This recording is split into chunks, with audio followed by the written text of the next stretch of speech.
The order. Yeah, anything else? Counterintuitive. Yeah. Well, actually, the reason that it was so uncomfortable was because the way our minds are wired.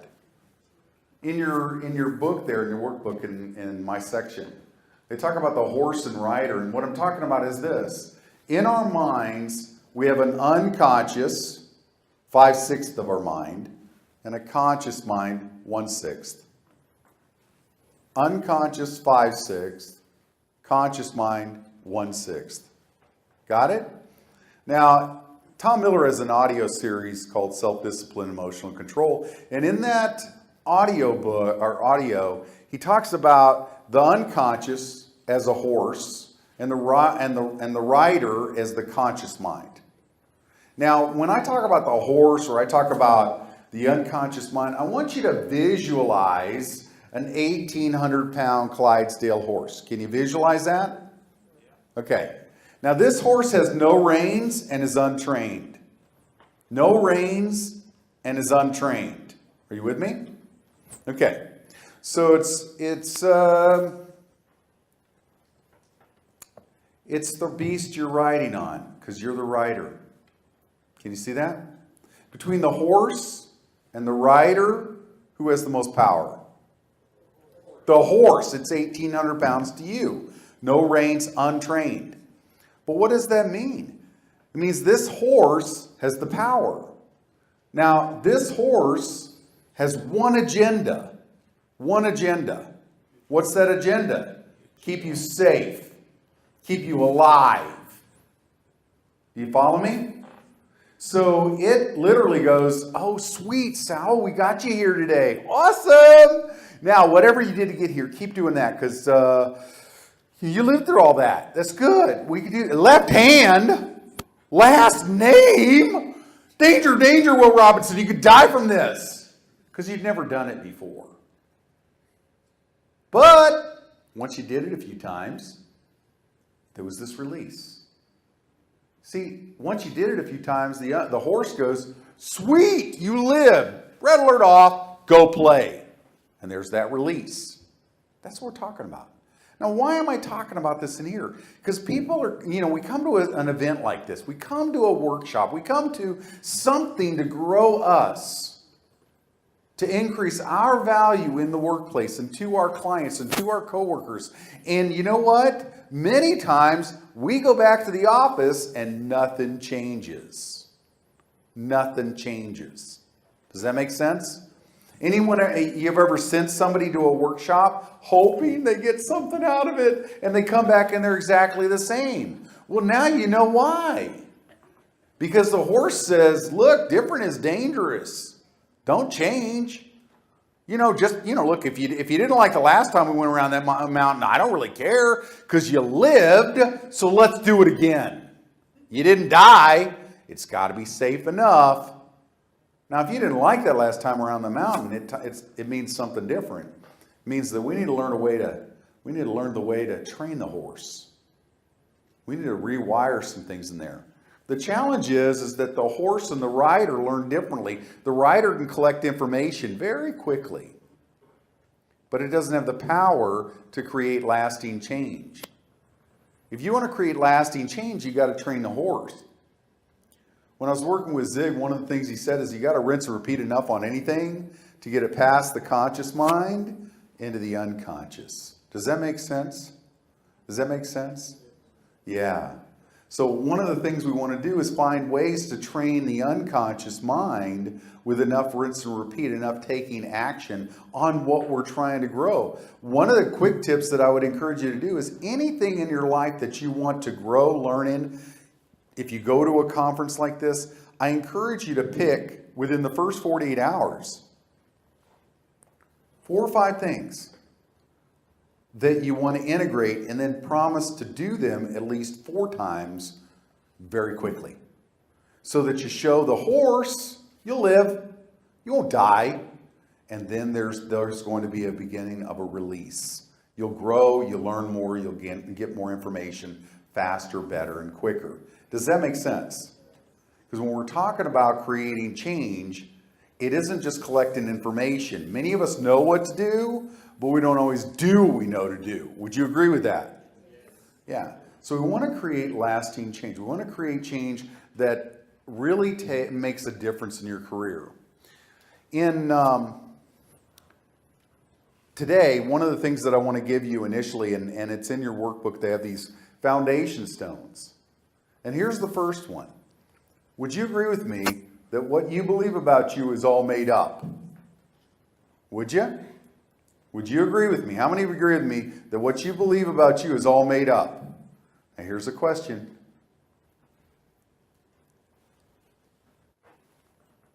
You're the author, but are you holding the pen?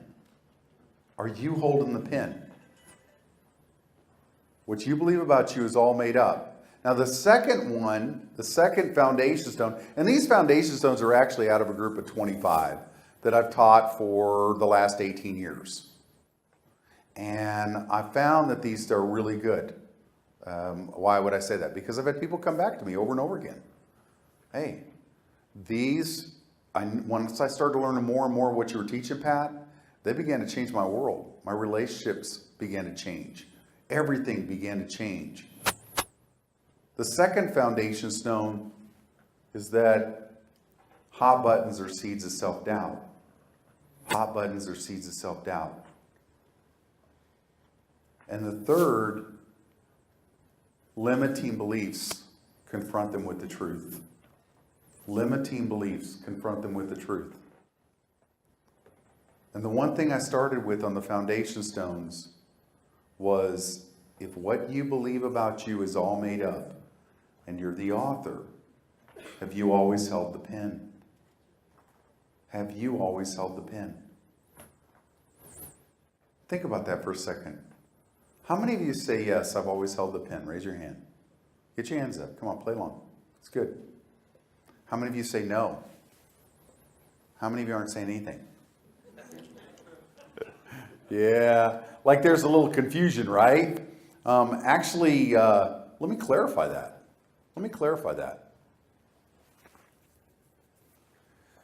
So, in order to clarify the concept of pretty much anything, I usually tell a story.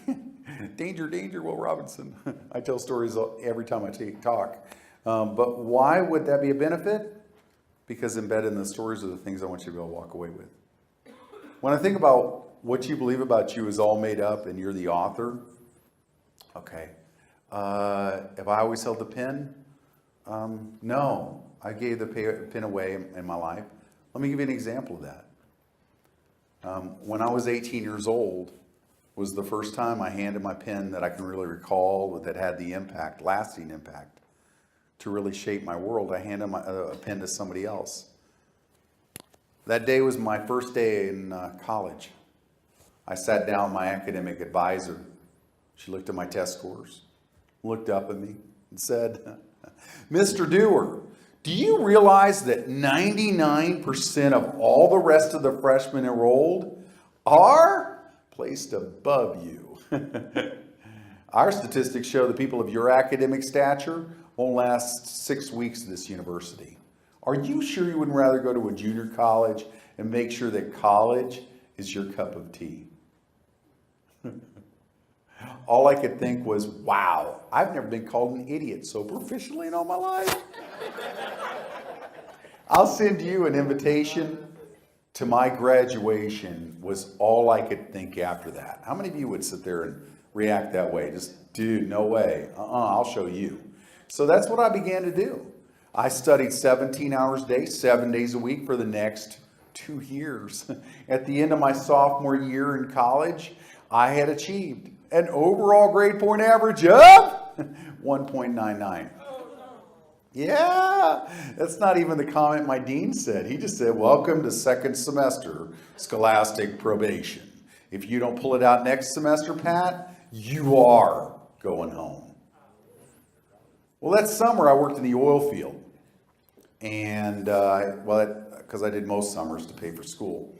And I had some time in the evening, so I figured somewhere out there, someone in history had been where I was at. Needing to learn how to process information fast to remember more. So I found a tool and I internalized it that summer. The next semester, I went from a 1.99 to a 3.25 in one semester. Never had to worry about my grades again. A couple of years later, got my BS degree. Woohoo! It's not all BS, Derek. Anyways, so the point is that when I got out, though, I came out with this huge hot button on my shoulder. What was the hot button? I never wanted to be called an idiot ever again. So I found that people that take action get results. So what did I do? I went back through that resource that helped me that summer and any other resource I could find to make sure that I was never called an idiot ever again. Learn how to process information faster, remember more, and be able to do that at a very, very fast rate for the next 22 years. And I have to admit, one of the things that I found out during that time period, it helped me in my career, woohoo! But then I kind of overcompensated. What do I mean? Well, I became an educated idiot. How many of you have ever had the misfortune of working with an educated idiot? Not currently, somewhere in your past, right? Yeah, we can be that way. Yeah, Tweety's like, yeah, it was a long time ago, too. Yeah. Okay, but the point is that the educated idiots, what does an educated idiot do that makes them ineffective in the workplace? What do? Shout it out. They don't do anything. They're the pirates that don't do anything, right? You're the pirates. Never mind. Some of you actually know who VeggieTales are. Okay. Anyone else? What do? Don't listen. I should go, what? Yeah. Throw up roadblocks. What else they do? They what? They don't understand team. Anything else? There's one they really do really bad. Paralysis by analysis. Yeah, that too. But Rich, they want to show that they're right, which means you're what? Ooh, that felt good. I'm right, and you're what? Yeah. And then it makes sense why one of my managers one day said, hey, Pat, you're really good at what you do. We'd love to raise you into management, but you suck with people. Seriously, people hate you. Well, gee, thanks. Was that supposed to be constructive criticism? Because I'm looking for the upside, the coaching of that one, right? Yeah, no. He was just trying to say, look, if you stay the way you are, you'll stay where you are. And the one thing I encourage you to realize is that, any time in our life where we are shredding rapport with others, when we are creating a situation where you're a right finder, you have to be right all the time. I can guarantee it, the other party starts doing this. When you start trying to show, I'm right and you're what? Oh yeah, I can tell you what happened with Rich. He's going to start thinking about, in his head you'll hear, accessing. He's thinking about the last few weeks. And then he's going to remember that he sent me got spell check 3 times as the title bar of the email. He's going to go, there's no way that Pat's right. And so what is he going to do? Drop a leg back, and Wolverine shows up because out comes the blades, baby. And then what's happening? Then we get into a 7th grade result. We both sound like 7th grade Chihuahua. B, right? Not good. No, we want to create a shift in that. And that was the thing that I had to do. I had to begin to change what was going on. I went and I began to listen to and grow in the areas that I needed to grow in and shift my internal dialogue and shift what I knew about leadership. And as that began to happen, everything in my world began to happen. And it did take rinse and repeat enough to get things past here into here. And as that began to happen, everything began to change. And I remember my manager come back to me going, hey man, whatever you're doing, keep doing it. And we need you in management now. And so that was cool. But along the way, I had to cross a really big barrier. What was that barrier? I found out that my internal motivational gift, if you want to call it that, is teaching.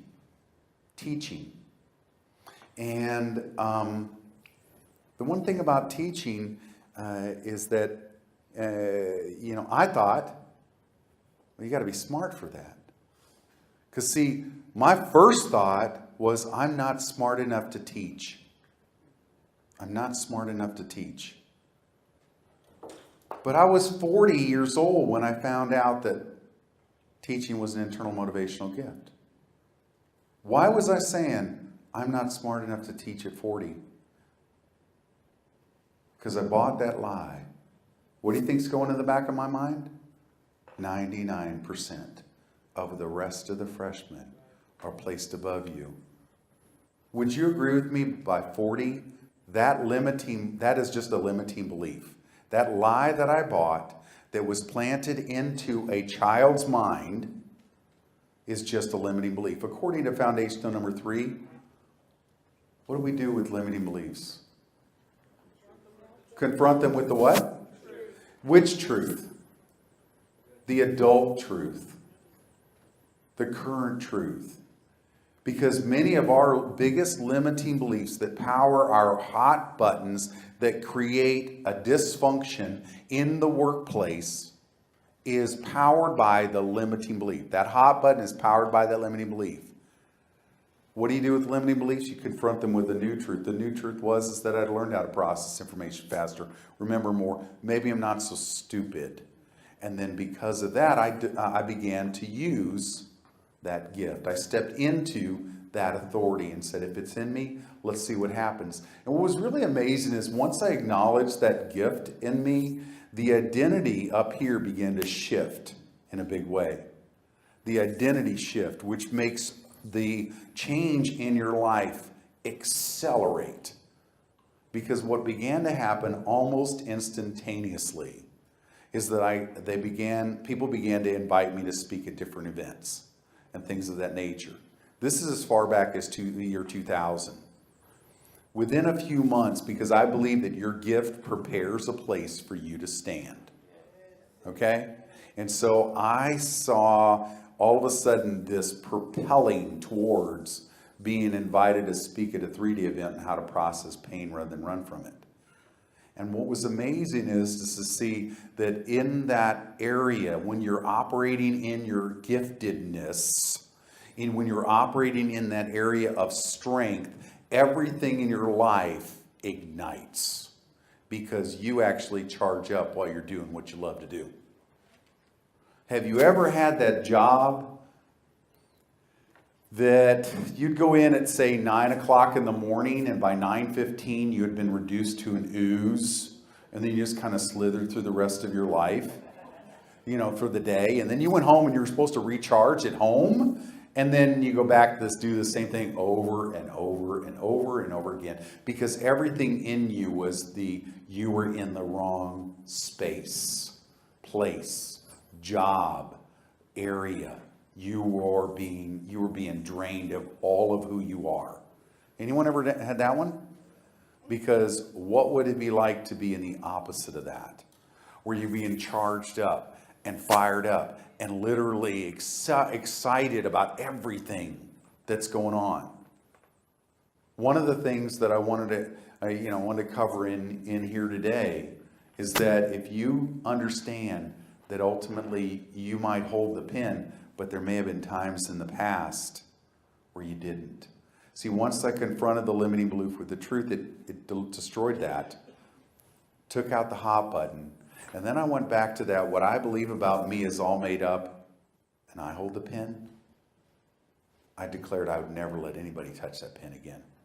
That I will be the one that decides what goes into here. See, if we understand where our internal motivational gift is, where we generate our power, everything in our world begins to change.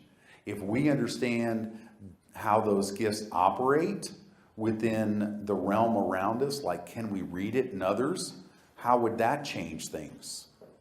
One of the things I want you to do, I want to share with you, is I want to walk you through the test I took and help you identify just one, listen folks, one core competency, core strength in your life, and then understand kind of how that connects to everything else and how operating in that can change everything. Now what's interesting is I learned this when I was 40 and it changed everything. I've known people that didn't learn it until they were 50, 55, and I've known others that found it out when they were in their 20s and 30s, and everything in there will begin to shift. If you're ready for that kind of paradigm shift, open the white envelope in front of you that has 6 tests, one for each of you, at the table. The one that says do not open, and, you know, I'm playing off of the Sal's thing. I told Sal, you know, that he should have just put thou shalt not open, and they wouldn't have lasted until 9:15 or 10:15, right? Okay, so pull out those internal gifts tests, okay? And all I'm going to have you do, there should be 6 at each table. Make sure that you just pull those out. The green sheets that I put out there, you know, the note side of the green sheet is really designed to help you take any additional notes that you want to take on anything I'm talking about. So go to the, if you want to, you know, you'll use the note side of the green sheet when you're ready for that. But right now, all I want you to do is pull out the test, because I want to walk you through this test that looks just like this. Okay? And the first thing we're going to have you identify is, one, whether you would rather work with your hands naturally, think it back over your life, or speak with your mouth. That's the first question. So, raise your hand if you're one of the work with your hands people. Raise your hands. Okay. Raise your hand if you're one of the speak with your mouth people. Okay. So you can only be one. Can't be both. You know, this isn't Sybil. We're not going to have multiple personality disorder. We're looking for one primary core gift, okay? So here's the point. As I walk you through this, we're going to work with the handy people. So all you talkers, just be quiet for a few minutes. It's like, hush. Yeah. Okay. So work with your hands. You're just going to put your initials in one spot, folks. Once you pick that one, you're done. Until we get done with this, then I'll show you how it all connects. Okay? So, do you respond more to people's practical needs or how people feel? That's the first spot. And if it's how people feel, your initials go in number 1. Okay? Now, if you go on down to the next level, would you rather help someone by doing something for them or giving them money? If it's doing something for them, number 3 is where you'll put your initials. If it's giving them money, initials in number 4. And you're done. And in fact, I'm going to ask y'all, if you filled that part out and you were a hand person, take your test and set it under your chair for a second. That way you don't follow along on the other side. It's really, once you pick it, you're done. And then I'll show you how it all connects. Okay? So next, we're going to do the speakers. How many of you are speakers again? Okay? All of you that are speakers, to form an opinion about something, would you probably go by what you feel or believe already, or research it until you're confident? If it's research it, your initials go in number 2. If you go by what you feel or believe already, then next step would be in giving advice. Would you give practical steps of action or quote a reference? Okay? If it's quote a reference as a basis for action, initial number 5. Initials go in number 5. And then if you're still with me, do you find that you adapt easily to any situation or get frustrated with red tape and delays? If it's adapt easily, you're going to put your initials in number 6. If it's get frustrated with everything that's already happening today, red tape and delay, then initials in number 7. Okay. Does anyone not have their initials somewhere? Because I guarantee you, if you didn't have your initials somewhere by now, you're probably in number 1. But you'll see why in a minute. Okay, so here we go. Identifying your gift. If your initials are number 1, write down the word mercy. Mercy. You might write it on a green sheet or something. If it's number 2, teaching. Excuse me. Number 2 is teaching. Number 3 is serving. Number 4 is giver or giving. Number 5 is professing. Number 6 is exhortation. And number 7 is administration. Okay? Now, I'm going to show you what each of the characteristics of these are. Okay? Now I realize that some of you may have more than one gift. That's fine. What I'm just trying to do is show you where your core energy strength is. The first thing. Because once, I've seen this over and over again, once you understand what your core is, then everything else can be branched off from that. But the point is if you know yours, you know where you need to thrive. And in fact, I'm going to encourage you to connect your purpose, your passion, your profession to create your destiny. The concept here is to create a path, a plan for attacking an area, for impacting an area where there is no limit to your influence.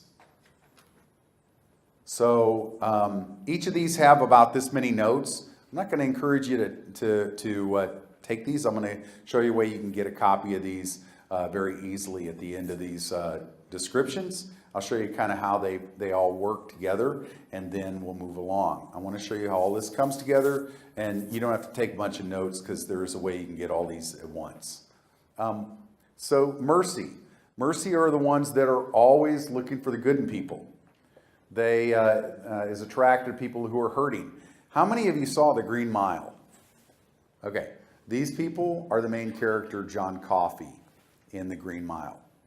These are the folks that if you sit there and look at how they interact with others, they're the ones that feel what other people feel all the time. They're the ones that literally, if I was in emotional pain and I was standing next to a Mercy, at some level, they would like feel that pain and absorb it, just like John Coffey did. Okay? That would be an illustration of feeling what other people feel. It's concerned about the emotional distress rather than physical need. Love to do thoughtful things, tend to be indecisive. Okay? These folks want to please. They feel what you feel. They hate the rejection. They hate it. Mercies will receive rejection like just harsh words. They will receive it like you're hitting them in the stomach physically, even though the words are all that you did. Presents teaching. Number 2. Presents the truth in logical, systematic ways. Loves to study and do research. Tends to neglect the practical application. They might know what to do. They don't always do what they know to do. Hence my elliptical in my house that's so amazing, and I haven't seen it in 2 years. Tends to be emotionally self-controlled. One of the things about the teachers, they might have 4 or 5 or 6 books going at once. They might listen to things in their car a lot. They might, watch a lot of documentaries and history things because they like that stuff. And so they love to learn stuff. But what they do is they take them inside and then they'll translate them for others to learn. So often has a select group of friends. Service. Service recognizes this is a mercy with feet. This is a mercy with feet. These people tend to recognize the practical needs and quickly meet them. They have a hard time saying no. They hate to say no. I mean, they have like really sucky boundaries. They need to go memorize Cloud and Townsend's book on boundaries. And doesn't want to lead others typically. They hate to delegate because they're perfectionists, right? They're critical of others when they don't jump in on the work. Givers, they give freely of their energy, possession, whatever time.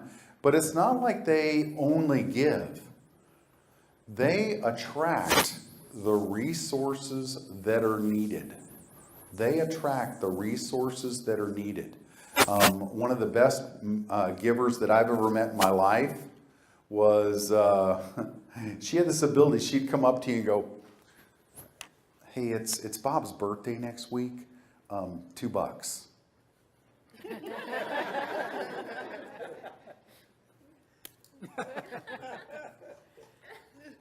I'm like, I don't even like Bob. Why is, but she had $2 in her hand by the time she left. They attract the resources. These are great people to have on like your board of directors, right? I have to tell you, they're pretty rare though.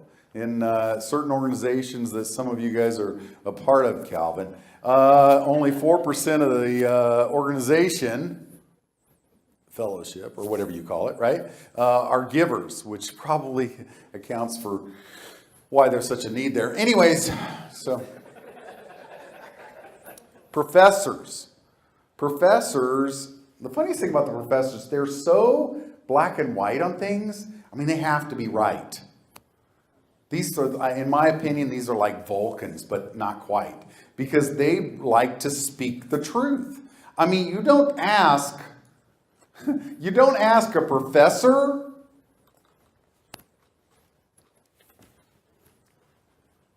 hey, dude, do these pants make me look fat? Because you know what they're in? Yeah, I mean, but Pat, it's not the pants. I'm like, thank you, that was really unfun. Yeah. Exhortations. They're the encouragers. They're the cheerleaders. They're the ones that are always saying, hey, you can do it. If I can do it, you can do it. How many of you are in this category? It's always kind of fun because I'll guarantee you, in fact, I know many of you, I totally get this. Why?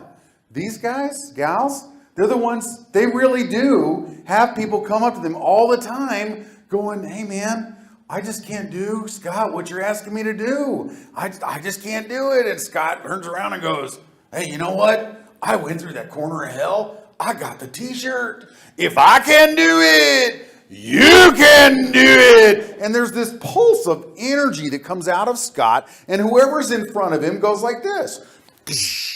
I can do it. And they'll run through a wall for you, right, so? Yeah. Though they tend to interrupt others to get their opinion in because they're high energy. They're like Tigger. Okay, and then administrators. These people bring order to chaos. They thrive in crisis. These are the folks that they can, they're willing to let others get the credit. They're somebody who naturally, at a DNA level, see what needs to occur in a crisis moment, and they will move forward and bring the resources together from whatever's required to make it happen. They thrive in crisis. But here's the problem. Those people that when they thrive in crisis, everything becomes a crisis after that moment. You know what? And they get into a pace, right? They get into a kind of a way of operating. Yeah. And because they're good at what they do and they're bringing order to chaos, yeah, here's their internal dialogue. Hey, if I can do it, why can't you? Right? Some of you are going, dang, he just nailed me. Here's the thing, though. If you want to get a copy of those, just so that you know what I'm talking about, and you're welcome to just text your email to my phone. 817-368-6843. And what I'll do is I'll give you two things. I'll give you the PDF of the characteristics that I just covered, and I'll give you the 25 foundation stones that I mentioned that there were. I gave you 3. I'll give you all 25. The other, so why don't you do it now? Why don't you just text your email to my phone, and I'll send it to you in the next 24 hours. Be happy to do it. But I want you to understand that these characteristics, these gifts, I'm curious. How many of you were in the mercy category? Mercy. How many? That's number 1. How many number 2s? Teaching. How many number 3s? Serving. How many number 4s? Giving. How many number 5s? Professing. That doesn't serve real well. It's kind of interesting. I mean, think about anybody that used to have to cry and wail and go, all is lost, and I can't believe that this country has gone to, yeah, Now, you know, right, wrong. The one thing I encourage professors to do, you'll get this. I know you will. I call you Thor, hammer of truth, right? Here's the problem with the hammer of truth. Truth by itself is destructive. Truth in love brings life. Yeah. It's you gotta speak in a language that other people can understand. And you know, that's really what the essence of this is all about.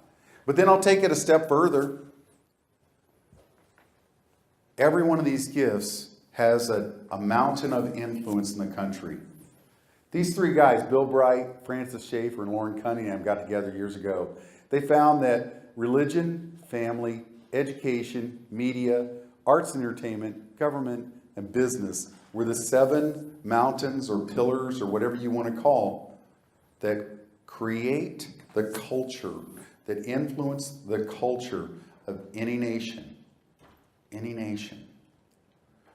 Then some guys and I, some of my folks that Rich and some of the other guys that I've known for a while, we noticed that mercy goes with family, teaching, education, serving, arts and entertainment, giving, business, professing, media, exhortation, religion, administration, government.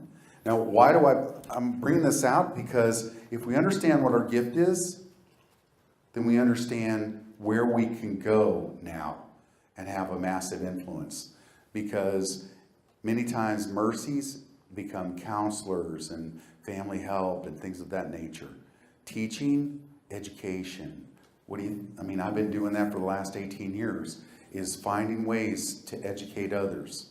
Serving, arts and entertainment. One of my buddies that I mentored into becoming a director in a program I used to run, he literally found that arts and entertainment, that was his life. He made movies. He was an actor.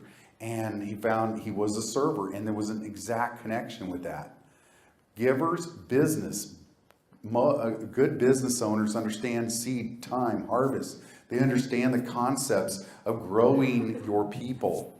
And what I loved about Ojinga's talk is that he talked about the most powerful element of our organizations, the most powerful tool, I want to call it chess piece, is the queen. The ability to move and influence. It's our people. Professing media. What's interesting is the media is supposed to tell the truth, which makes a lot of sense, doesn't it? I'm not going to get political there. I'm just kind of noting, that's what it's supposed to be doing. But what does it mean for a lot of people that have this gift is that they might find ways to create media, podcasts, things of that nature, radio shows, TV shows, to tell the truth. And then exhortation, anything that has to do with, in my opinion, the spirit of man. Not just religion by itself, but influencing others. You folks tend to be, Scott, you're a spiritual bolt cutter, and you know it. You literally snap the chains off of others around you. And those of you that do that, that's what you do. You inspire to create change. And then administrators, they're in leadership. But really understanding how all this goes together, we need to create a new identity for ourselves. I call it create a mission statement. So looking at what is your calling, what do you want to do? It's essentially, what mountain were you designed, ordained, and commissioned to take? What mountain? Because if you understand your mountain, now you've got the beginnings of a roadmap for creating purpose, passion, or aligning purpose, passion, and profession in a way that there are no limits to your impact in the nation. This stuff works. This stuff works. But it's like everything else, really taking action makes all the difference. I want people to discover the power of these tools to enhance their leadership, to create more sales with your coworkers, your friends, your clients, Because to me, sales is persuasion, leadership is mentoring, leadership is persuasion. To inspire and help other people get where they want to go, to use another Zig quote, right? How valuable would it be? Folks, how valuable would it be to be able to speak to another person's strength? How valuable would it be to speak to another person's strength? You see, when you're doing that, you're creating not just rapport, but you're literally funneling in a communication path right to that person's core competency, energy source. And when you're doing that, the rapport changes. Many people, what they do is they look at personality styles, they look at these different gifts, they look at these different things, and they go, hey, what am I? And they go, what you are is actually the least important information. What are they is the most important. I had a manager come up to me one time and says, hey, Pat, how are things going? Well, I told you I'm a storyteller. So I went into my story. And he said, stop. I only need an RDCV. I said, hey, man, what's an RDCV? He goes, Reader's Digest Condensed Version. I only need the bullets. I went, oh, you're one of them. So I had been learning some stuff. So the next meeting, what did I do? I went in with a 3x5 card and I went bullet 1, bullet 2, bullet 3, we're done. How do you think he responded to that? Sweet! 18 seconds! Make all of our meetings last that long or less. And I'm like, awesome, because what did he care about? A happy thought of it to done. Yeah, that's what we're talking about. What if we could speak to their strength? Strength-based leadership. One of the truths, probably the biggest problem, is that most managers don't have enough time to manage their people and train them.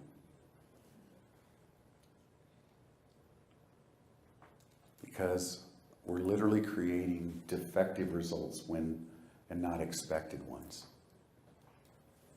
So one of the things that I want to do, we need to look at how we can avoid being looking bad and ineffective with our clients or coworkers. Worst of all, managers, some small business owners, this is big. They think this is common knowledge. How many of you, when you became a manager, somebody literally said, hey man, I expect you to know this stuff? Or how many of you have expected yourself to know leadership principles as soon as you became a leader? Have any of you ever experienced that? Because see, we don't control people anymore. Do you guys get that? How many people do we actually control? Just the one, and that's who? Our spouse. No, not even close. This is my lovely wife right here, Kelly, and I just kind of genuflect when she passes. I mean, you know, I guess I found out that there was something I could learn about. I'll just say she's amazing, and I married way up. So, see, here's the thing. If you want to manage, if you're a manager, you want to learn how to manage better, communicate more effectively.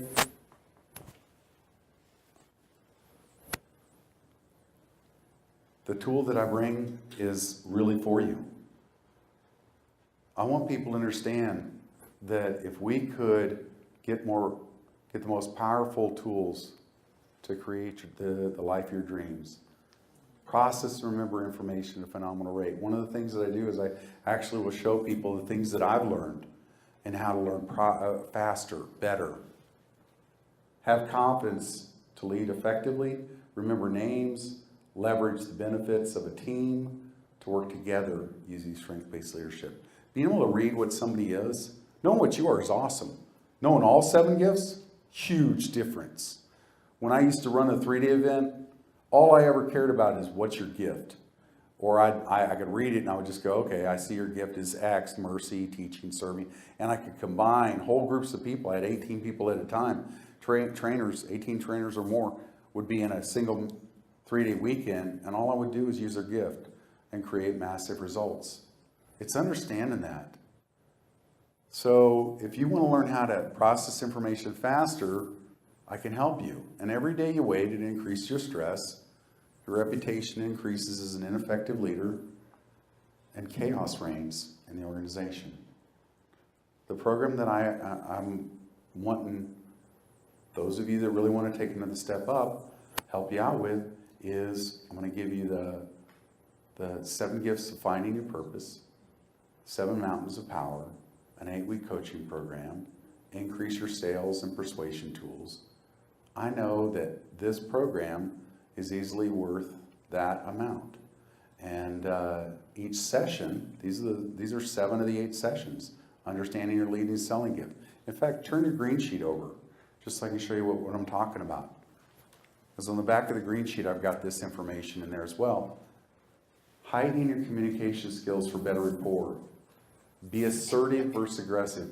Hey, any of you ever had the experience where you thought you were being assertive and they accused you of being aggressive in the confrontation? Anybody ever had that? Yeah, happens. Close with confidence without feeling sleazy. And then the first bonus that I want to throw on there is this. Included is the entire accelerated learning program that I put together on how to double your reading rate in the first 37 minutes. Remember lists, presentation without notes, learn the secrets, remember names, note taking, and keys to learn anything faster. I've had several people take this program through the years, hundreds, and one of the things that I found, like this was a great testimonial, just came out recently. Christopher Diem is out of San Diego. He said it only took a few minutes of training, a few exercises to increase my 60-second reading speed from 21 lines to 52 lines, over 100%. And that's kind of average with adults. First 37 minutes, you learn how to double your reading rate without loss of comprehension. And that was the thing that was so amazing there. And then even this one, where Rob Hamilton's another trainer that I know from the national training organization I'm a part of, and he went through the program, and this is what he said. So with that, I'm done. Thank you so very much. I hope you guys have enjoyed the workshop.